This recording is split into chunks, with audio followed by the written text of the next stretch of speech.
আমি বলবো যাতে আপনারা সজাগ থাকুন।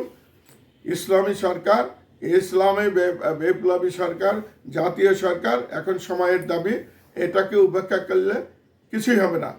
আমাদের চোখের সামনে আমরা দেখলাম যে হাদিকে গুলি করে হত্যা করা হইল, তার মাথায় হত্যা করলো, তার আমরা দেখলাম, হত্যাকারীকে দেখলাম, সে যে যানবাহনে চলছে তাতে দেখলাম, তাদের সহায়তাকারীকে দেখলাম, অথচ আমাদের প্রশাসন তাকে ধরতে পারলো না, ধরতে পারে নাই। উপরন্ত তারা পুরস্কার ঘোষণা করে মেয়ে মানুষের মতো।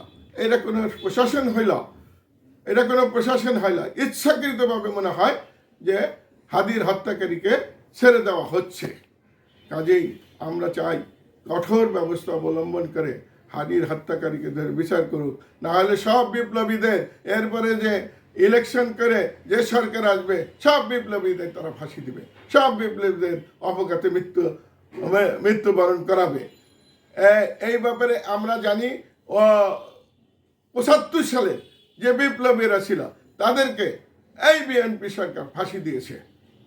এখনকার ২৬ সালে যদি নির্বাচনের মাধ্যমে সংবিধান পরিবর্তন না কইরা, আইন পরিবর্তন না কইরা যদি ওই পুরানো সংবিধানের ভিত্তিতে নির্বাচিত হয় বিএনপি আবার এই ২৪ জুলাই বিপ্লবীদেরকেও ফাঁসি কাস্টে ঝুলাবে, তাদের দেশ থেকে বহিষ্কার করবে।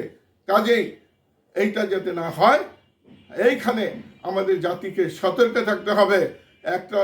একটা গোষ্ঠী ক্ষমতায় যে তারা স্বৈরাচারী হয়ে যাবে, একনায়কতন্ত্র চালাবে, কোনো আইন কানুন মানবে না, আর যে আইন কানুন আসে সে আইন কানুন স্বৈরাচারীর পক্ষে। শেখ হাসিনা সংবিধান ২০১১ সালে সংশোধন করা স্বৈরাচারীর পক্ষে সমস্ত আইন কানুন করে গেছে। এইটার ভিত্তিতে কোনো নির্বাচন হইতে পারে না। কাজেই আমরা এখন একটা জাতীয় সরকার চাই, ইসলামী সরকার চাই, বিপ্লবী সরকার চাই। এটা সময়ের দাবি।